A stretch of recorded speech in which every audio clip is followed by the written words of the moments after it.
जय हिंद साथियों, कैसे हैं आप सभी। मैं अखिलेश आप सभी साथियों का हार्दिक स्वागत अभिनंदन करते हैं। जैसा कि हमने पहले ही बता दिया था कि यूपी स्पेशल आज आपको वीडियो मिलेगा। हम वीडियो को रिकॉर्ड कर चुके हैं, अब आपके पास में वीडियो आ गया है। आप सब वीडियो को देखिए। इसके बाद में अगर आपको अच्छा वीडियो लगे तो वीडियो को शेयर ज़रूर कीजिएगा, और अच्छा लगे तो लाइक भी भैया बनता है ना, लाइक ज़रूर कर दीजिएगा। लाइक ही हमारा हौसला अफजाई करेगा। अगला वीडियो कितनी जल्दी चाहिए, कितना बढ़िया चाहिए, लाइक ही आपका दिखेगा और व्यूज आना चाहिए, ठीक है ना। अच्छा, अब यूपी स्पेशल की अगर बात करें तो इसमें कोई नया प्रश्न मैंने नहीं बनाया अपने से, मैं पहले ही बता दे रहा हूँ। जितने भी आज तक यूपी स्पेशल के प्रश्न आए हुए हैं उन सभी प्रश्नों को ही मैंने शामिल किया है इसमें। साथ में हम प्रश्न जब करेंगे तो मैं आपको बताएंगे कि किस एग्जाम में पूछा गया है, और आप उस एग्जाम का पेपर खोलकर देख लीजिएगा, आपको यह प्रश्न जरूर दिखेगा। ऐसा नहीं है कि हम झूठ में आपको बता देंगे कि भैया हाँ ये वाला इस एग्जाम में आया था, और नहीं होगा। जितना मैं आपको बताऊंगा उस एग्जाम में, उस शिफ्ट में आप पेपर उठाकर देख सकते हैं। आपको एग्जाम का, उस एग्जाम में इस प्रश्न को आप जरूर देखेंगे। तो आपके मेहनत को आपके परिणाम तक पहुंचाने के लिए आज यूपी स्पेशल के शानदार प्रश्नों की श्रृंखला यहां पर शुरू होने जा रही है। प्रश्न की अगर संख्या के हिसाब से देखेंगे तो सिर्फ 16 प्रश्नों को हम शामिल किए हैं इस वीडियो में, लेकिन अगर उसके विश्लेषण को देखेंगे तो कम से कम, अधिक की मैं बात नहीं कर रहा हूं, कम से कम 100 प्रश्न आपको दिखेंगे उसमें। 16 प्रश्नों से हम 100 प्रश्न आपको करवाएंगे, 100 प्रश्न आपको करवाएंगे गारंटी के साथ में। मैं बता रहा हूं, आप जोड़ लीजिएगा, नोट अपना उठा लीजिए, पेन उठा लीजिए, एक एक बातें जो मैं यहां पे बताऊंगा आप उसको नोट करिएगा। अगर आपका 100 प्रश्न नहीं साबित हुआ मैं वीडियो बनाना छोड़ दूंगा। गिन लीजिएगा, 100 प्रश्न से अधिक आपको मिलेगा मात्र 16 प्रश्नों में, ठीक है ना। तो चलिए अब हम बहुत देरी नहीं करेंगे, वीडियो को शुरू कर देंगे और हम आते हैं अपने पहले प्रश्न पर। पहले प्रश्न पे आने से पहले हम एक बार आपको यूपी का नक्शा यानी मैप दिखा देंगे। और क्या, यूपी का मैप हम आप लोगों के सामने प्रस्तुत कर रहे हैं। देखिए, यह है भैया आपके यूपी का मैप। कितना अच्छा लग रहा है देखने में। यूपी का मैप ही इतना अच्छा, सोचिए आप लोग कितने अच्छे होंगे अपने अपने घर पे, बहुत अच्छे होंगे। देखिए, उत्तर प्रदेश भारत का नक्शा कॉर्नर पे आपका बना हुआ है। ये आपका भारत का नक्शा है। देखिए, ये आपका भारत का नक्शा है, और भारत के नक्शे में ये आपका उत्तर प्रदेश का नक्शा हुआ है। इसी उत्तर प्रदेश के नक्शे को वहां से निकाल कर आपके सामने ये प्रस्तुत किया गया है। थोड़ा धुंधला नजर आ रहा होगा, कोई बात नहीं है, मैं बता रहा हूं ना। इसमें आप देखेंगे आपको एक देश दिखाई पड़ेगा जिसका नाम है नेपाल। एक देश आपको दिखाई पड़ेगा जिसका नाम है नेपाल। ये देखिए, आपको एक देश दिखाई पड़ रहा है जिसका नाम है नेपाल, ठीक है ना। ये देखिए, यह उत्तर प्रदेश के 7 जिलों को कवर करता है, यानी 7 जिलों से ये मिलता भैया। ये आगे प्रश्न में आएगा, इसलिए मैं यहां पे अभी नहीं बता रहा हूं। फिर आपको उत्तराखंड दिखाई पड़ेगा, गिनते जाइएगा। एक देश हो गया, एक राज्य उत्तराखंड हो गया, दूसरा आपका हरियाणा हो गया। फिर आपको एक केंद्र शासित राज्य दिखाई देगा जिसका नाम है दिल्ली। फिर ये हरियाणा का कुछ क्षेत्र यहां पे भी है। फिर आपको तीसरा दिखेगा राजस्थान। भाई, एक उत्तराखंड, दूसरा हरियाणा, तीसरा राजस्थान हो गया। दिल्ली को मैं भी नहीं जोड़ रहा हूं क्योंकि उसको केंद्र शासित मान लिया, मतलब मान क्या लिया, केंद्र शासित है, माना नहीं हो, है। माना सिर्फ गणित में जाता है, माना वह मेरी है। फिर देखिए, मध्य प्रदेश चौथा मध्य प्रदेश यहाँ भी है। फिर उसके बाद में आपको बिहार दिखेगा। अब मैप को थोड़ा और नीचे, ये देखिए, चलो नीचे आप देखेंगे तो यहां से मध्य प्रदेश से जो अलग हुआ था एक छत्तीसगढ़ है। फिर आपका बिहार से जो अलग हुआ था वो झारखंड है। अब आप जब जोड़ेंगे तो आपको पता चलेगा कि 8 राज्य प्लस 1 केंद्र शासित प्लस 1 देश, ये उत्तर प्रदेश की सीमा से लगते हैं। ठीक है ना? क्या भैया, ये उत्तर प्रदेश की सीमा से लगते हैं। कौन कौन से? 8 राज्य, ठीक, 1 केंद्र शासित प्रदेश और 1 आपका देश। ठीक, चलिए अब हम लोग प्रश्न संख्या 1 पर आते हैं। प्रश्न संख्या 1 पर हम लोग आते हैं। पहला प्रश्न उत्तर प्रदेश की स्थापना से। चलो देखो, पहला प्रश्न ही आ गया, बहुत बढ़िया प्रश्न। उत्तर प्रदेश दिवस किस तिथि को मनाया जाता है? उत्तर प्रदेश दिवस किस तिथि को मनाया जाता है? पहला ऑप्शन है आपका 23 जनवरी, 25 जनवरी, 24 जनवरी, 26 जनवरी। तो बचपन से ही हम लोगों को पता है कि 26 जनवरी को तो गणतंत्र दिवस होता है, क्योंकि इस दिन हमारा संविधान लागू हुआ था। 25 जनवरी को मतदाता दिवस होता है भैया, मतदाता दिवस।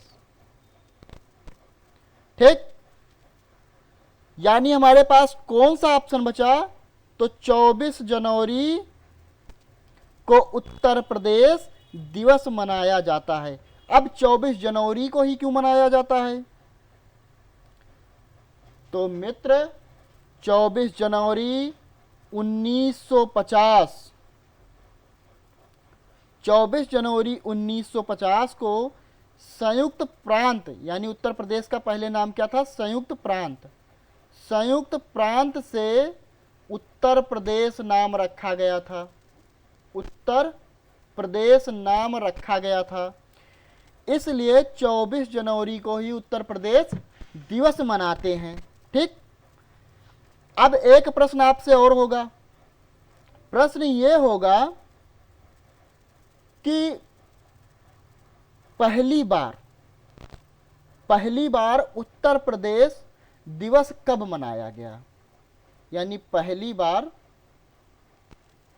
उत्तर प्रदेश दिवस कब मनाया गया? तो 2017 में बनती है भाजपा की सरकार, और 2018 में जब जनवरी आती है पहली बार 2017 के बाद में, तब योगी जी के द्वारा पहली बार उत्तर प्रदेश दिवस मनाया गया, और तब से आज तक 24 जनवरी को उत्तर प्रदेश दिवस मनाया जा रहा है। समझ में आया? अब कुछ प्रश्न हम आपसे पूछ रहे हैं, आप बता दीजिए 12 जनवरी को क्या मनाया जाता है? 12 जनवरी को क्या मनाया जाता है? फिर है 10 जनवरी को क्या मनाया जाता है? 10 जनवरी को क्या मनाया जाता है? फिर अगला प्रश्न 24 जनवरी को क्या मनाया जाता है? तो आप कहेंगे उत्तर प्रदेश दिवस। इसके अलावा बताइए 24 जनवरी का और एक कौन सा दिवस मनाया जाता है? बताइए। और एक है और 9 जनवरी, ये जनवरी के कुछ इंपॉर्टेंट डेज हैं, बताइए। तो 9 जनवरी को मनाया जाता है प्रवासी दिवस। कॉपी में नोट करते चलिएगा, प्रवासी दिवस। 24 जनवरी को मनाया जाता है राष्ट्रीय बालिका दिवस। एक तो उत्तर प्रदेश दिवस हो गया 24 जनवरी को, दूसरा 24 जनवरी को ही राष्ट्रीय बालिका दिवस मनाया जाता है, राष्ट्रीय बालिका दिवस, राष्ट्रीय बालिका दिवस। 10 जनवरी को विश्व हिंदी दिवस मनाया जाता है, विश्व हिंदी दिवस 10 जनवरी को मनाया जाता है। अब राष्ट्रीय हिंदी दिवस कब मनाया जाता है? तो 14 सितंबर को। जब सितंबर के महीने के बारे में कुछ बताएंगे तो वहां पे बताएंगे कि 14 सितंबर को राष्ट्रीय हिंदी दिवस होता है, लेकिन विश्व हिंदी दिवस 10 जनवरी को होता है। और 12 जनवरी को राष्ट्रीय युवा दिवस होता है, राष्ट्रीय युवा दिवस होता है। और 23 जनवरी को क्या मनाया जाता है, ये हमें कमेंट में चाहिए। मैं अभी तक इसीलिए इसको बता नहीं रहा था। 23 जनवरी को क्या मनाया जाता है, ये कमेंट में आप सब देंगे कि किसके दिवस, किसकी जन्मदिन 23 जनवरी को मनाया जाता है। तो ये आपका पूरा जनवरी उत्तर प्रदेश दिवस। एक प्रश्न आया और उसके साथ में मैंने आपको कितना प्रश्न बताया, पहली बार वाला बताया, मतदाता दिवस बताया, 1950 में संयुक्त प्रांत उत्तर प्रदेश ये आपको बताया, गणतंत्र दिवस बताया, 9 जनवरी बताया, 24 जनवरी बताया, 10, 12 किसके द्वारा शुरू हुआ, पहली बार कब शुरू हुआ। तो इन सारे प्रश्नों को अगर एक प्रश्न के रूप में आप देखोगे तब तो एक ही प्रश्न है, लेकिन अगर सारे प्रश्नों को आप देखोगे तो कम से कम 8 से 9 प्रश्न हैं। अब बताइए 16 प्रश्नों में आपका कितना हो जाएगा? 100 क्वेश्चन नहीं हो जाएगा? बहुत आराम से हो जाएगा माय डियर। चलिए हम लोग आ जाते हैं दूसरे प्रश्न पे। आपको इसका पीडीएफ भी मिल जाएगा, टेलीग्राम चैनल पे आप ज्वाइन कर लीजिएगा। सनिल स्टडी के नाम से टेलीग्राम चैनल भी है, वहाँ पे आप ज्वाइन कर लीजिएगा, ठीक है ना।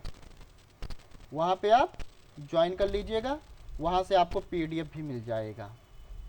चलो दूसरा प्रश्न, भारत के कुल भौगोलिक क्षेत्रफल में उत्तर प्रदेश का कितना भौगोलिक प्रतिशत है?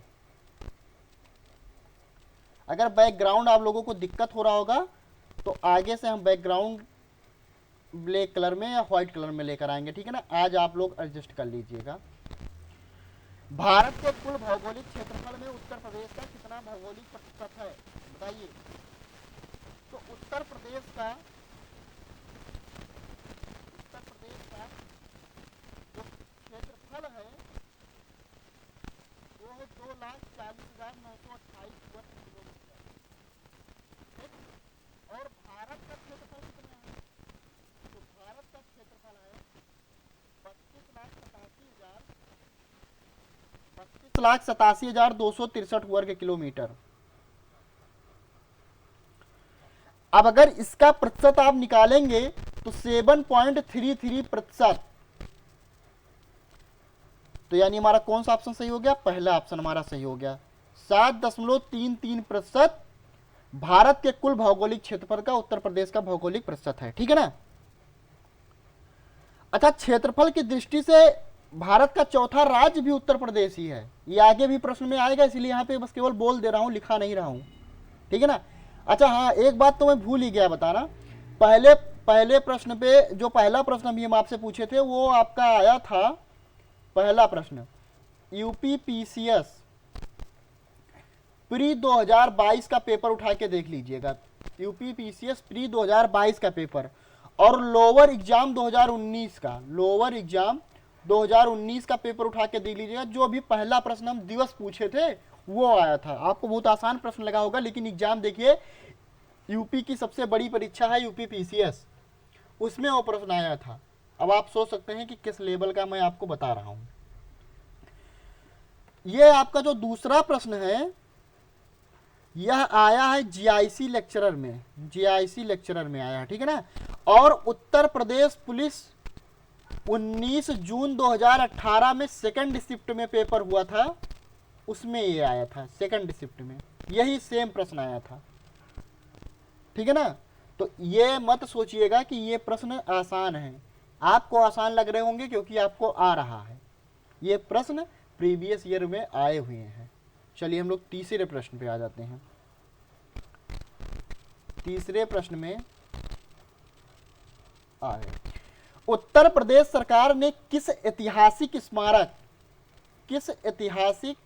स्मारक से जुड़वा मछली का राज चिन्ह अंगीकार किया है? रोमी दरवाजा, ताजमहल, कुतुब मीनार, बुलंद दरवाजा। आप देखते होंगे कि जब उत्तर प्रदेश सरकार अगर कहीं पे लिखा रहा होता तो एक ऐसे लोगो बना रहता है, ठीक है ना। उसके बाद में यहाँ पे तो ऐसे लिखा रहता है उत्तर प्रदेश सरकार। यहाँ पे देखते होंगे ऐसे करके, ऐसे ये गंगा यमुना दिखाया जाता है, मतलब नदी। ऊपर एक धनुष और तीर बना रहता है, ठीक। और इस साइड में एक मछली रहती है, इस साइड में एक मछली रहती है, यहाँ पे एक स्टार बना रहता है, ऐसे सेम टू सेम। अभी इसको हम आगे दिखाएंगे भी, ये हम लाए हैं, इसका PDF लाए हैं। तो ये जो जुड़वा मछली का राज चिन्ह है, ये कहाँ से लिया गया है, तो ये रूमी दरवाजा से लिया गया है। अब ये किस एग्जाम में आया था, तो भैया ये आया था यूपीपीएससी ASCF एक एग्जाम होता है, उसमें ये आया था, मेंस के 2021 में एग्जाम हुआ था, उसमें आया था। और एक बात और बता दूं, अभी 27 अगस्त को, बहुत जल्दी 27 अगस्त को 2023 में जूनियर असिस्टेंट की परीक्षा हुई, उसमें भी ये प्रश्न आया, लेकिन एक नए तरीके से आया। उसमें उसने पूछा कि जो रूमी दरवाजा है इसकी कुल लंबाई कितनी है, इसकी कुल लंबाई कितनी है। अब आप परीक्षा वायरी की किताब उठा के देख लेंगे, यूथ का देख लेंगे, मतलब किसी में भी रूमी दरवाजा की लंबाई नहीं दे रखा है। और एग्जाम में भी हाल ही 27 अगस्त यानी आज से एक हफ्ते पहले, 1 से 2 हफ्ते पहले आपका रूमी दरवाजा का लंबाई पूछा हुआ है, पेपर उठा के देख सकते हैं। तो नोट कर लीजिएगा उसको भी, 60 फीट यानी 60 फुट जो है रूमी दरवाजा की लंबाई है, ठीक है ना। ये अभी बहुत जल्द, आज 11 तारीख है, 11 और 4 लगभग 15 दिन पहले, अभी 2 हफ्ते पहले पूछा गया, ठीक। अब इसके बारे में थोड़ा सा और जान लेते हैं, रूमी दरवाजा के बारे में। तो रूमी दरवाजा का जो निर्माण है, ये लखनऊ के नवाब आसफ उद दौला ने बनवाया था, आसफ उद दौला ने, ठीक है ना। आसफ उद दौला ने 1784 ईस्वी में इसका निर्माण करवाया था, 1784 ईस्वी में इसका निर्माण करवाया था। और ये किसकी तर्ज पे बना है, किसकी तर्ज पे बना है, तो ये जो लखनऊ में ही एक है बड़ा इमाम बाड़ा, उसी के तर्ज पे ये बनाया गया था। जैसे एक ताजमहल है, फिर एक भद्दी, मतलब एक है उसे भद्दी ताजमहल कहा जाता है, वैसे सेम टू सेम जैसे बड़ा इमाम बाड़ा था, उसी के तर्ज पर रूमी दरवाजा का निर्माण नवाब आशुफ उद दौला ने 1784 में बनवाया, ठीक। इसका एक अन्य नाम भी है, कभी कभी अन्य नाम मान लीजिए पूछ ले तो आप लोग जानते रहिएगा, इसको नोट करते रहिएगा। अन्य नाम इसको बोला जाता है तुर्किश गेटवे, तुर्किश गेटवे इसे कहा जाता है, तुर्किश गेटवे भी कहा जाता है, यानी रूमी दरवाजा को। तो इसमें भी आप देखेंगे तो 1 2 3 4 5 6 7 8 लगभग 7 से 8 प्रश्न हम आपको बताए हैं, ठीक है ना। प्रश्न नंबर, अच्छा हाँ, इसमें 3 ऑप्शन और है। उन तीनों ऑप्शन में जैसे ताजमहल आपका आगरा में है, इसका निर्माण किसने करवाया था, तो शाहजहां ने करवाया था। फिर अगला है कुतुब मीनार, ये है आपका दिल्ली में, कुतुब मीनार आपका है दिल्ली में, लेकिन इसका निर्माण किसने करवाया था ये हमको चाहिए कमेंट में, ठीक। उसके बाद में है बुलंद दरवाज़ा, बुलंद दरवाज़ा हो गया फतेहपुर उत्तर प्रदेश में, इसका भी निर्माण किसने करवाया था उसको भी कमेंट में डालिए, कमेंट में भैया इसको बताइएगा। चलिए हम लोग अगले प्रश्न पे आ जाते हैं। कुछ काम आप लोगों को भी मिलना चाहिए ना, सारा काम हम ही बता देंगे तो आप लोग क्या करेंगे। चलो हम लोग चौथे प्रश्न पे आ गए। उत्तर प्रदेश का निम्नलिखित में से कौन सा जिला क्षेत्रफल की दृष्टि से सबसे छोटा है, तो सबसे छोटा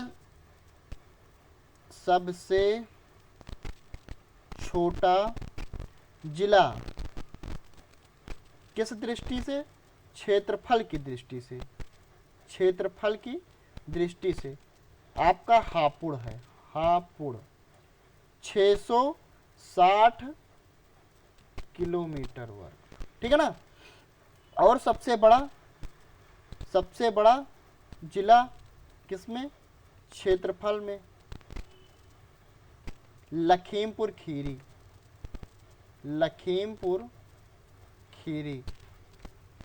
इसमें है 76-80 वर्ग किलोमीटर, ठीक है ना। तो सबसे छोटा जिला इसमें पूछा है तो आपका कौन सा ऑप्शन हो जाएगा, हापुड़ हो जाएगा। अगर सबसे बड़ा पूछता तो लखीमपुर खीरी हो जाता, ठीक है ना। हाँ, ये भैया किस में आया था, बहुत सही, ये आया था आपका यूपी पीसीएस प्री 2021 में। इसको जरूर लिख लीजिएगा, किस में आया था, यूपी पीसीएस प्री 2021 के एग्जाम में ये प्रश्न आया था। चलिए हम लोग 5वें प्रश्न पे आ जाते हैं। 5वें प्रश्न में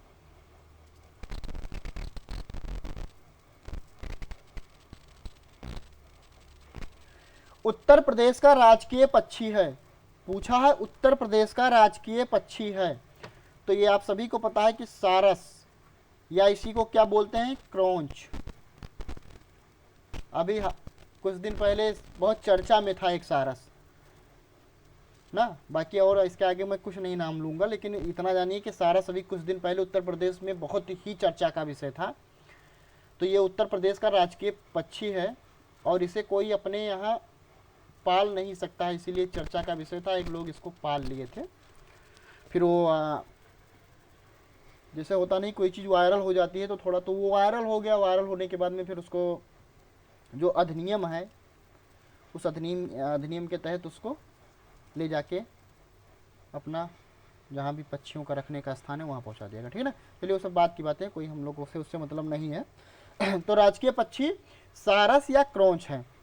अब यहीं पे हम लोग जान लेंगे कि भैया राजकीय, सब में राजकीय शब्द जुड़ा रहेगा। राजकीय पशु क्या है, फिर राजकीय वृक्ष क्या है, सब नोट करते हुए चलेंगे यहीं पे। राजकीय पुष्प क्या है, राजकीय खेल क्या है, और राजकीय चिन्ह क्या है, ठीक है ना। तो राजकीय पशु हो जाएगा आपका बारहसिंघा,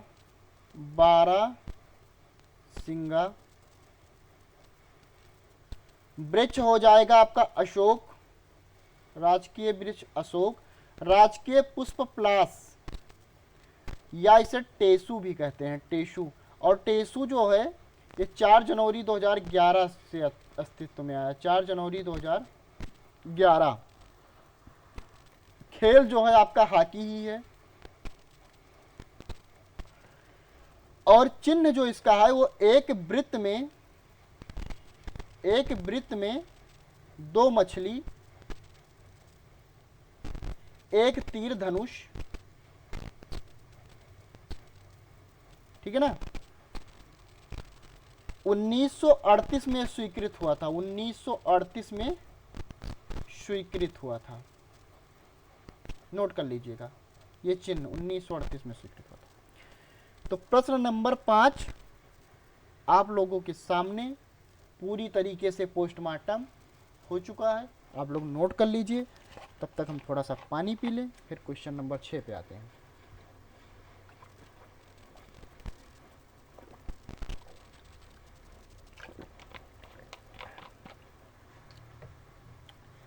क्वेश्चन नंबर 6 कह रहा है, ये देखिए, हाँ यही इसी के दिखाने की बात मैं कर रहा था अभी आपको, इसी को दिखाने की मैं बात कर रहा था, ठीक है ना। ये देखिए, इसमें देखेंगे तो उत्तर प्रदेश सरकार ऊपर लिखा हुआ है, दोनों साइड में मछली है, और यहाँ पे तीर धनुष है, उत्तर प्रदेश सरकार लिखा हुआ है, 2 मछली है। इसी की बात भी मैंने आपको बताया कि 1938 में ये स्वीकृत हुआ था, ठीक है ना, 1938 में।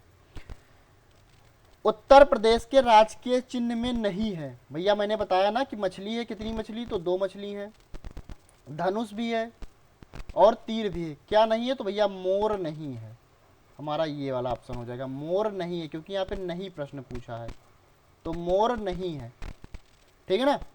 चलो क्वेश्चन नंबर 7 पे आते हैं। क्वेश्चन नंबर 7,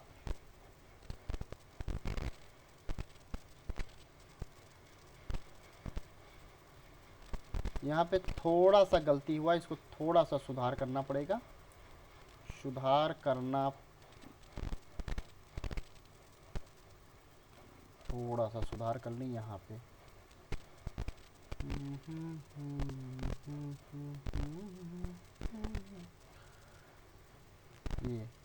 ये उत्तर लिखा गया, इसको उत्तर प्रदेश करना है ना, इसको उत्तर प्रदेश कर लेना है।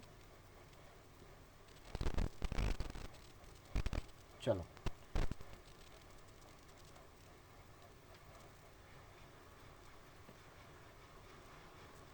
यहाँ पे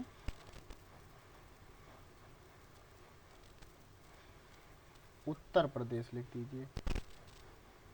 ये निम्नलिखित में से उत्तर प्रदेश का कौन सा जनपद नेपाल के साथ सीमा साझा नहीं करता है? नेपाल के साथ सीमा साझा नहीं करता है, बताइए कौन सा जनपद ऐसा है जो नेपाल के साथ में सीमा साझा नहीं करता है? और ये आया था भैया ROARO में, ROARO में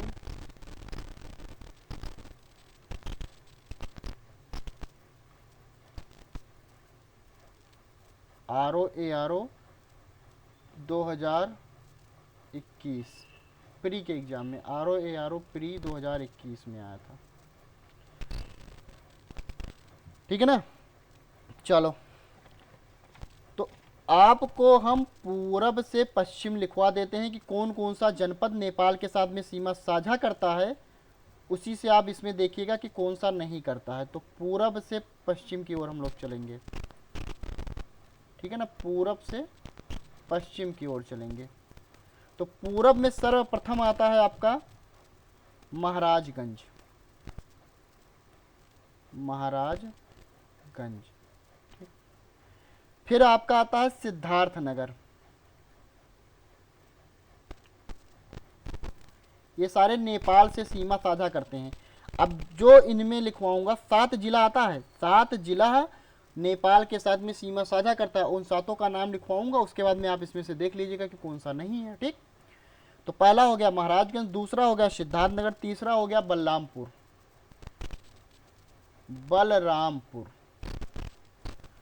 चौथा हो गया आपका श्रावस्ती, ये सारे सीमा साझा करते हैं भैया, श्रावस्ती। पांचवा आपका हो गया बहराइच, और छठा आपका हो गया लखीमपुर खीरी, लखीमपुर खीरी। देखिए मैं पूरब से पश्चिम इसलिए लिखा दिया हूँ कि कभी आपसे अगर सीक्वेंस पूछे तो आपको गड़बड़ ना हो। मैं भी चाहता तो बीच बीच से बता देता, पहले बलरामपुर, फिर सिद्धार्थनगर, फिर श्रावस्ती, फिर लखीमपुर, फिर बारह, मतलब इस तरह मैं लिखा सकता था, लेकिन मैंने पूरब से पश्चिम इसलिए बता दिया कि अगर एक सीक्वेंस में आपको याद रहेगा तो कभी अगर आपको लगाना पड़ जाएगा, सीक्वेंस से कभी कभी प्रश्न में पूछ लेता है कि भैया पूरब से पश्चिम या पश्चिम से पूर्व बताइए, तो अगर पूरब से पश्चिम आपको याद हो तो उसी का उठा के उल्टा कर दीजिएगा। और लास्ट में आपका 7वां है पीलीभीत, यानी सबसे पश्चिम में कौन सा है? पीलीभीत है। अब बताइए इसमें कौन सा नहीं आया भैया? बलरामपुर आ गया, श्रावस्ती आ गया, लखीमपुर खीरी आ गया, यानी हमारा कौन सा आंसर हो जाएगा? कुशीनगर नहीं आया है। कुशीनगर जनपद नेपाल के साथ में सीमा साझा नहीं करता है। चलो आगे बढ़ते हैं।